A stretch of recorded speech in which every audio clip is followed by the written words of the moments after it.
Inspiration, laughter, and praise. The Brother Marlon Show. Hey, it's Brother Marlon from the Brother Marlon Show, and I am here with the National President of the NAACP, Cornell Brooks. How are you, sir, first of all? I am doing well. Glad to have you here with us today. Some issues that are on the table, in the gospel community right now, unfortunate issue, and we actually broadcast in Charleston on WJNI, and many people are concerned, about people targeting churches. So where are we now with church security, and, what is your message to churches to, keep themselves secure? Sure. Well, one of the things that we have to take note of is that our churches, being the crossroads of freedom and African-American aspiration, have long been targets of racial hate groups and those who possess racial animus in our society. And so we have to be vigilant.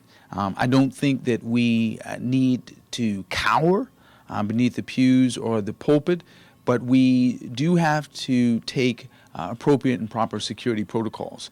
So the NAACP, in the wake of a bombing out in Colorado, we assessed our security. I believe it's important for churches to do the same.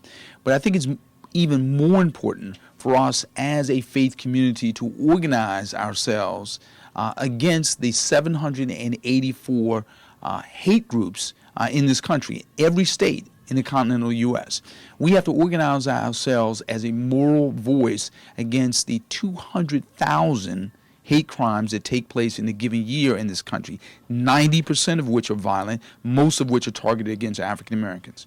And so this is a call for an ecumenical, interracial, interdenominational, multiracial, multi-ethnic army of compassion, if you will, arrayed against the soldiers of hate. Because we need to be clear here. We had a lone individual who appears to have been self-radicalized, imbibing, ingesting a diet of bigotry and bias on the internet.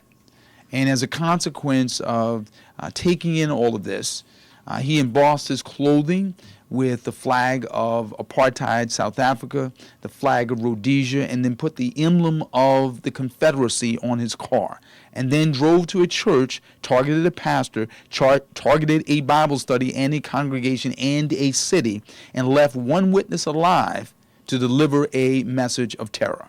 So this is a serious threat. But that being said, we would not be the church. We would not be the faith community that we are if we allowed ourselves to be intimidated and to cower in fear. Lord has not given us a spirit of fear. That's right. He's not given us a spirit of fear, but of love, of courage, and a sound mind.